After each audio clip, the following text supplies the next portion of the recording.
Pulivendula ZPTC ఉప ఎన్నికకు YCP అభ్యర్థి నామినేషన్ దాఖలు చేయడంతోనే తాను కూడా నామినేషన్ వేసినట్లు వివేకానందరెడ్డి హత్య కేసు నిందితుడు సునీల్ కుమార్ యాదవ్ తెలిపారు. కడప జెడ్పీ కార్యాలయంలో పులివెందుల జెడ్పీటీసీ ఉప ఎన్నికకు స్వతంత్ర అభ్యర్థిగా సునీల్ కుమార్ యాదవ్ నామినేషన్ దాఖలు చేశారు. వైసీపీ ప్రభుత్వంలో తాను చాలా నష్టపోయానని సునీల్ కుమార్ యాదవ్ ఆవేదన వ్యక్తం చేశారు. త్వరలోనే నిజాలు బయటకు వస్తాయన్నారు.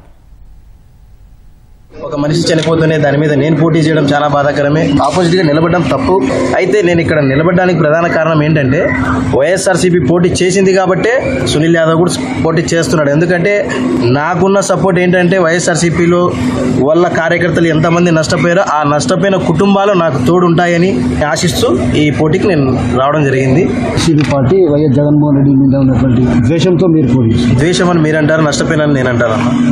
ఏ విధంగా నష్టపోయిన అంటే రకరకాలు ఉంటాయి. అవన్నీ తెలిసే టైంలో తెలుస్తాయి, అవి తొందరలో తెలుస్తాయి, కోర్టులో అయినా తెలుస్తాయి, బయట తెలుస్తాయి. మరి నిన్న జరిగిన ఒక ప్రెస్ మీట్ లో ముఖ్యంగా వైఎస్ అవినాష్ రెడ్డి గారు ఒక మాట అన్నారు, ప్రభుత్వాన్ని ఎలా వాడుకోవాలో, పోలీస్ శాఖను ఎలా వాడుకోవాలో బాగా ఈ కూటమి ప్రభుత్వం తెలుసు. అంటే అలా వాడితే మాత్రం మాకు కూడా రక్షణ ఉంటుంది కదా, మాకు లేదని నేను అంటాను ప్రత్యేకంగా. ఇప్పుడు ఏం జరిగినా కూడా అవినాష్ రెడ్డి గారు చాలా చాలా చాలా చాలా ఇంటర్వ్యూలో చెప్పా, చాలా చాలా ప్రెస్ మీట్ లో చెప్పా, ప్రతి ఒక్క విషయంలో చెప్పా. దాన్ని తీసుకోలేదు. అది ఏం జరిగినా కూడా వాళ్ళకి ఇప్పుడు కూడా ప్రధానంగా కూటమి ప్రభుత్వాన్ని అనడం చాలా తప్పు. ఎందుకంటే కూటమి ప్రభుత్వంలోనే అరాచకాలు అన్ని అణిగిమణి ఉన్నాయి.